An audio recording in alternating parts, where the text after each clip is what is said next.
La pandemia ha tenido un impacto directo en la actividad de las iglesias evangélicas en todo el mundo. Pero las limitaciones para reunirse ha abierto las puertas a las posibilidades que ofrece la tecnología. Es el caso de la Iglesia Vida Nueva, que pastorea José Manuel Sierra en Tenerife. Con el impulso de las redes sociales, el ministerio de esta congregación se está expandiendo por todo el mundo, hasta el punto de llevarles a plantear la formación de una iglesia virtual.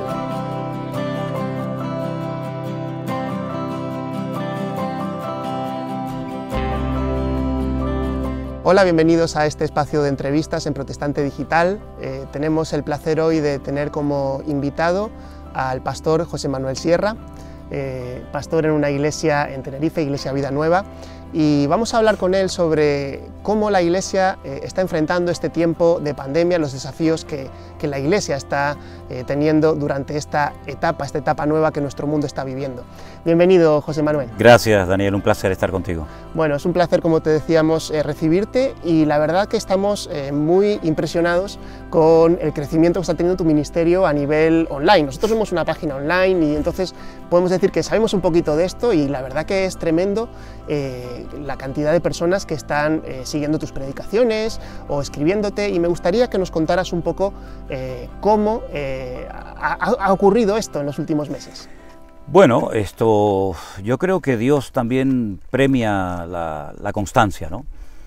Recuerdo que hace muchos años un pastor que conocí precisamente en tu país, en Argentina, un pastor que en aquellos años estaba teniendo 4 cultos cada día en Buenos Aires. Yo le dije, pero bueno, ¿el secreto de todo esto cuál es? Y me dijo, la constancia. Y esa palabra se me quedó grabada hace ya muchos años, fue en el año 90, imagínate. Y yo creo que el Señor ve la constancia, ve la fidelidad, y hay un momento en el que el Señor decide, como yo digo, decir ahora, ¿no?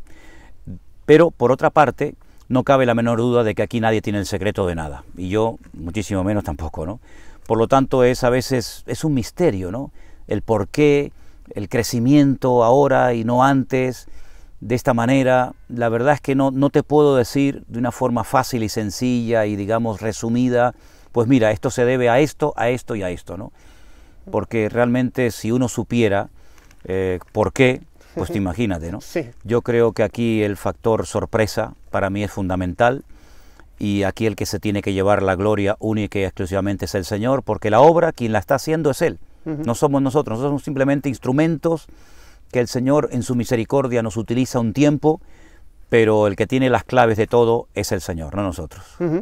En marzo comenzó en España un confinamiento que nos llevó a todas las iglesias de España a tener que cerrar, como tantas otras cosas, ¿no? Que tuvieron que detener sus reuniones habituales, y paró también un poco toda la dinámica ministerial que es habitual en una iglesia. ¿Cómo fue en vuestro caso? Bueno, nosotros el día anterior, el día creo que 14 de marzo, nos debatíamos, ¿no? Decíamos, bueno, ¿qué hacemos? ¿Abrimos la iglesia? ¿Hacemos el culto? ¿La cerramos? Recuerdo que esa misma semana, el hermano que nos ayuda con el tema de la retransmisión de los cultos en directo, las cámaras y tal, me había dicho, si hay algún problema, no te preocupes que yo desde casa puedo controlar todo. Yo no le di importancia, yo dije, bueno, no creo que sea para tanto, pero sí, fue para tanto y mucho más, ¿no? Estuvimos 11 domingos encerrados, con los correspondientes jueves también de por medio, y nosotros comenzamos a hacer los cultos exactamente igual que si la iglesia estuviera llena. Teníamos la alabanza, lógicamente sin todos los músicos, era mi hija y yo solamente. Elena, mi esposa, se tuvo que poner en la mesa de sonido, cosa que jamás en su vida había hecho. Y al principio fue una lucha, ¿no? Fue una lucha porque no es fácil predicar durante tanto tiempo a una iglesia de sillas vacías, pero por otro lado sentíamos el respaldo del Señor. Yo me sentía súper cómodo, súper a gusto a la hora de compartir, porque sabía que la gente, por lo menos de nuestra iglesia, te estaban viendo y te estaban escuchando, ¿no? Y fue en ese tiempo donde comenzaron a surgir cosas que jamás en la vida habíamos imaginado que podían suceder, como fue la cantidad de miles y de miles de personas que comenzaron a escribirnos, a llamarnos, a ponerse en contacto con nosotros, a decirnos que ánimo, que siguiéramos adelante, que no estábamos solos, que no tiráramos la toalla. y bueno, ha sido algo realmente sorprendente hasta el día de hoy. Vosotros teníais, como dices, una dinámica ya de retransmitir cultos y todo eso, pero justo con el confinamiento, que no fue solo en España, sino que se fue haciendo también en muchos otros países, de repente mucha gente buscando predicaciones o buscando referencias con preguntas también espirituales, de repente os empiezan a encontrar, ¿verdad? Sí, y además cuando la gente comienza a escribirnos de una forma ya masiva, ¿no? Que bueno, que al principio pensábamos que sería una cuestión de pocos días y tal, pero nos dimos cuenta de que aquello cada vez iba más, hasta el punto que yo casi te digo que me asusté, ¿no? Yo digo, bueno, pero esto, ¿dónde va a terminar todo esto, no? Entonces yo le preguntaba a mucha de esa gente cómo contactaron con nosotros, porque bueno, hay otra gente que hace los cultos por internet y tal, y me decían que habían entrado en contacto con nosotros por una predicación que yo di hace 5 años, titulada El Nuevo Orden Mundial. Claro, como esto era tan repetitivo, yo fui a esa predicación a verla y decía, bueno, ¿pero qué pasó con esa predicación? ¿Qué fue lo que yo dije? Claro, ya el título fue muy impactante, ¿no? Porque se hablaba en esos tiempos, en esos días del Nuevo Orden Mundial, de todos estos cambios que se iban a producir en el mundo, y ese fue, digamos, el botón de muestra un poco de nuestro ministerio. Esa predicación, si no recuerdo mal, en este momento puede estar sobre 3,5 millones y pico de visitas, ¿no? Entonces, digamos que ese fue el detonante para que mucha gente entrara en contacto con nosotros. Y luego comenzaron los devocionales, el pastor online y otras cosas, y fue realmente algo explosivo que el Señor lo ha bendecido, y hasta el día de hoy seguimos, como dice mi esposa, abrumados por todo esto que nos está pasando, ¿no?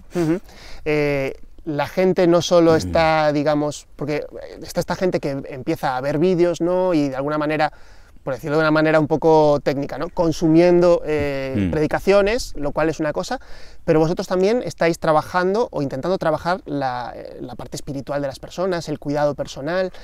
Cuéntanos un poco cómo estáis desarrollando esa faceta del ministerio, que no solo es ponerse delante de una cámara, sino que conlleva mucho más, ¿no? Sí, muchísimo más.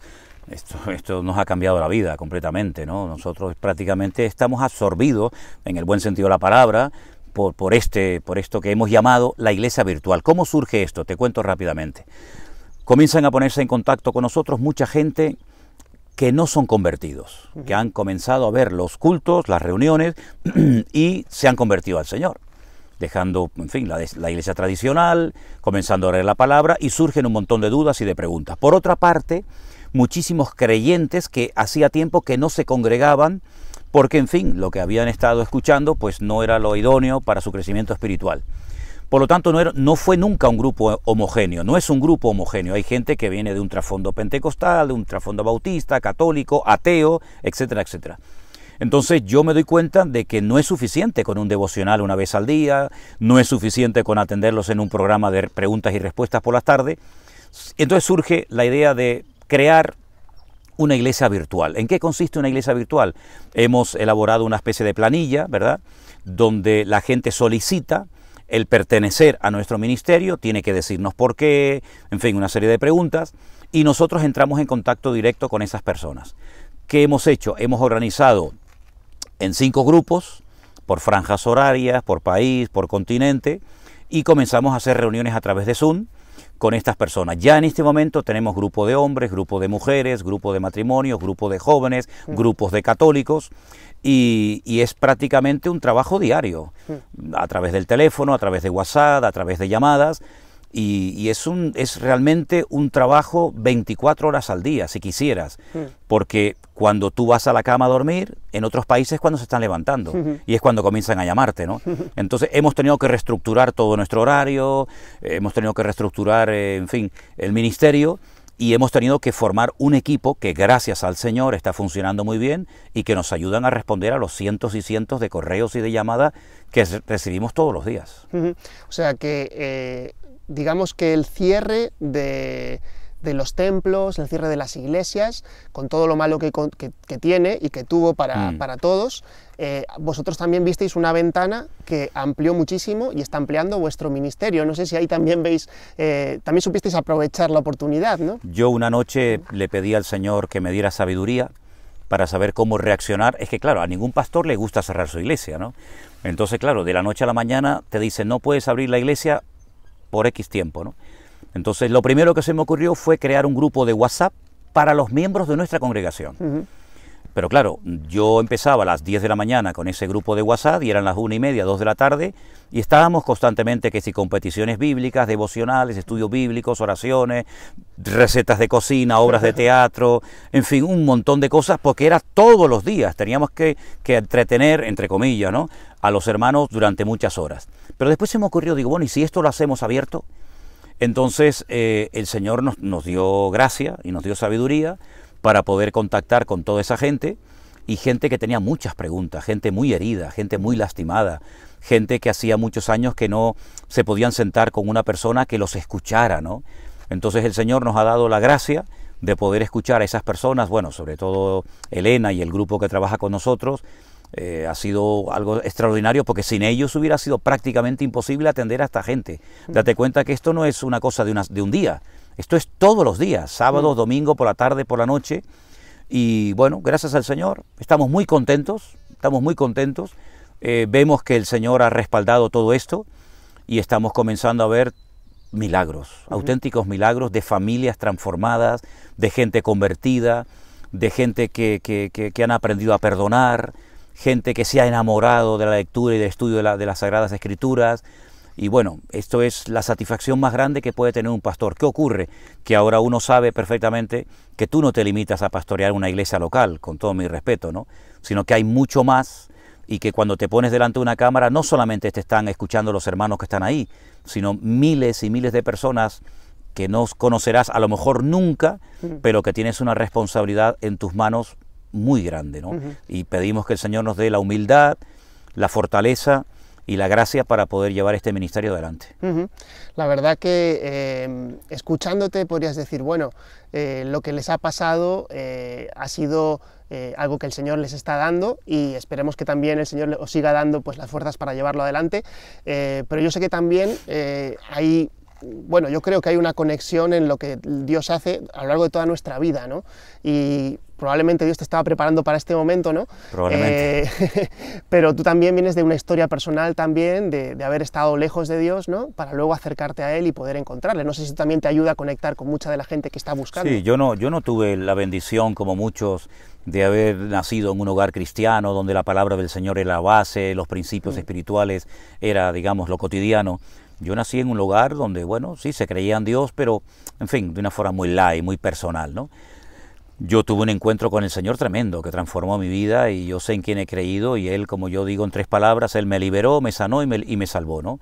Y eso yo no lo puedo negar, sí, la obra que el Señor ha hecho en mi vida, para mí ha sido lo más grandioso, ¿no? Yo, de hecho, al poco tiempo de convertido, yo comencé a decir, bueno, yo no me puedo dedicar a otra cosa en mi vida más que servir al Señor, porque ¿cómo el Señor va a hacer tantos cambios en mí para que yo esto me lo guarde y no lo sepa todo el mundo, ¿no?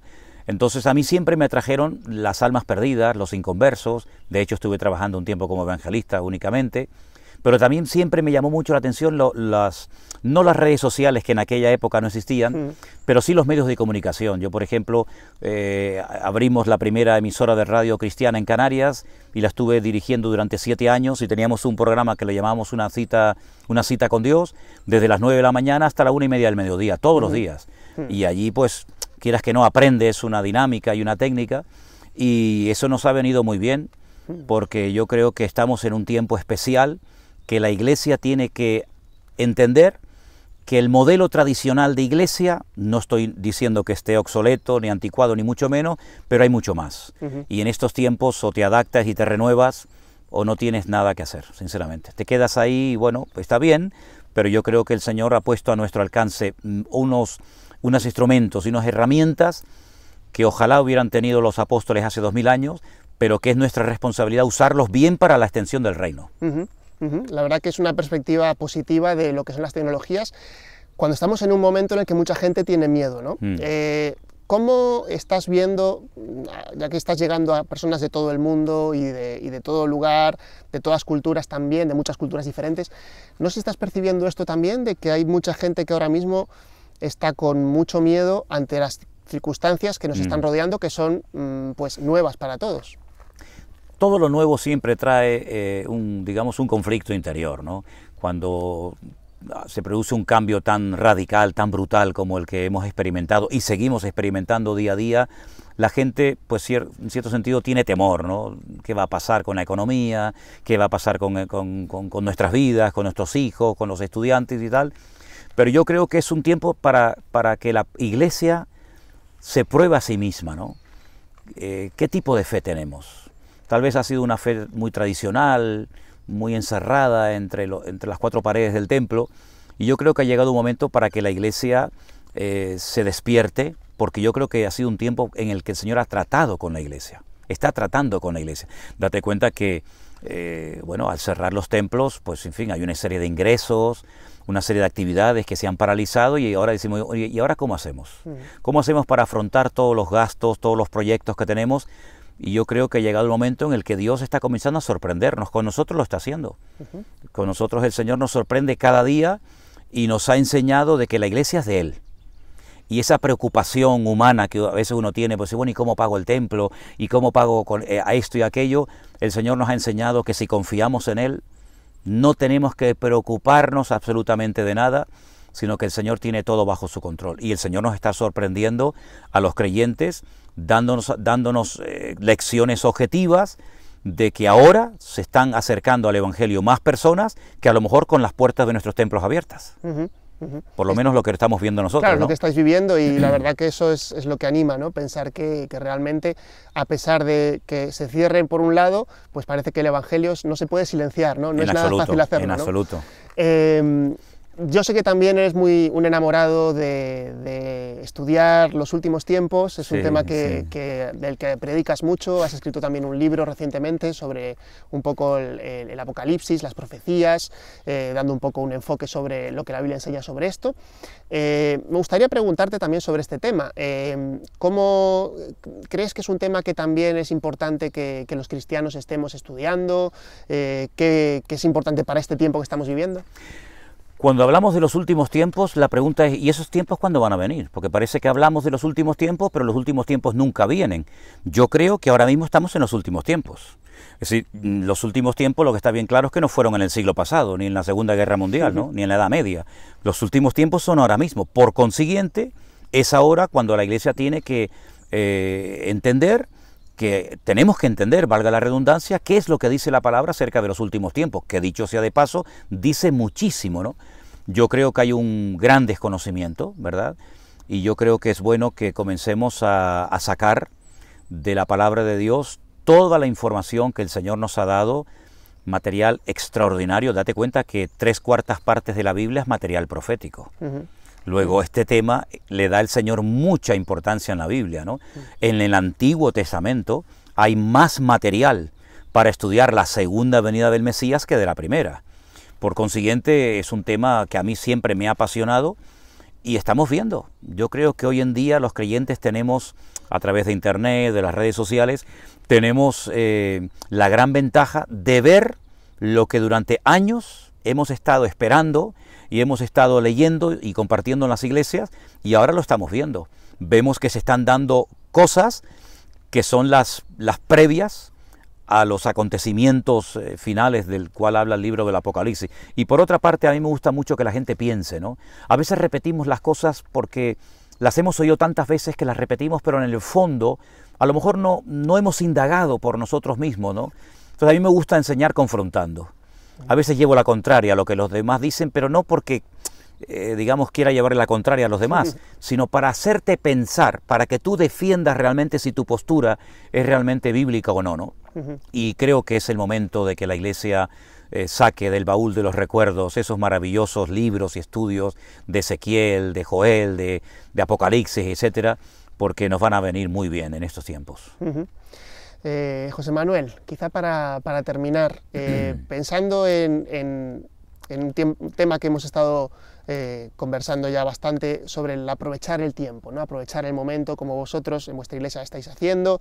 ¿Qué le podrías decir finalmente a las personas que nos están viendo? Bueno, yo decirles que en mi caso particular a mí me queda menos ministerio del que ya he vivido. Es decir, yo no voy a estar, no creo que esté 40 años más de ministerio, ¿no? El Señor me permita 40, 50 o 100 más, ¿no? Pero lo que está bien claro es que el tiempo nosotros no podemos controlarlo. En el judaísmo se dice que hay 3 llaves. Una de ellas es el tiempo, que Dios no le ha dado al hombre controlar. Nosotros no controlamos el tiempo, vivimos, nos movemos en el tiempo, pero hasta cuándo vamos a estar en esta vida no lo sabemos. Hasta cuándo vamos a poder disfrutar de esta salud que tenemos tampoco lo sabemos. Por lo tanto, no sé si es porque ya me estoy haciendo mayor o por lo que sea, pero yo vivo el día a día. Yo no hago planes a largo plazo, yo vivo el día a día, porque no sé lo que va a pasar dentro de media hora. Por lo tanto, yo animo a todos los que nos están viendo y escuchando a que aprovechemos el tiempo, sobre todo a los jóvenes. Pido que por favor los jóvenes se planteen seriamente el hecho de servir al Señor con tus estudios, con tu carrera, con tus dones, con tus talentos, servir al Señor. Yo pienso que no hay mayor privilegio que servir a ese Dios que te amó tanto y derramó su sangre en la cruz por ti. Y yo la verdad es que no veo nada más hermoso en la vida que servir al Señor, ¿no? No todos van a ser pastores, evidentemente, no todos van a ser predicadores, pero en la obra del Señor hay trabajo para todos. A la iglesia le pediría que despierte, que se dé cuenta de que estamos viviendo en unos tiempos diferentes, en unos tiempos en los que se predica el Evangelio de una forma diferente, se vive de una manera diferente, se alcanzan multitudes de una forma diferente. ¿Por qué? Porque hemos tenido como una especie de programa, de esquema, donde hemos creído que lo podíamos tener todo más o menos controlado, sabido, pero el Señor nos está dando cada día más oportunidades, sorpresas que ni siquiera habíamos imaginado nunca que íbamos a poder verlas y disfrutar de ellas, ¿no? Por lo tanto, la iglesia tiene que disfrutar de este tiempo. Es un tiempo maravilloso, es un tiempo extraordinario donde estamos viendo la fidelidad del Señor de una forma tremenda y donde yo creo que ahora, más que nunca, la iglesia tiene que cumplir la función de ser la luz del mundo, la sal de la tierra, porque tenemos que ser ese punto de referencia. No hay ya ningún punto de referencia en ningún orden de la vida, solamente queda como punto de referencia la iglesia. Si la iglesia falla en esta hora de la historia, el mundo no tiene esperanza. Pero todavía estamos aquí, no porque el Señor retarde su promesa, según algunos la tienen por tardanza, sino que es paciente para con todos, deseando que todos procedan al arrepentimiento. ¿Y cómo van a conocer el Evangelio si no abrimos las bocas? Por lo tanto, ahora o nunca. Pues muchísimas gracias, José Manuel, por Placer. este ratito que hemos podido compartir. Un placer estar contigo. Dios te bendiga. Gracias.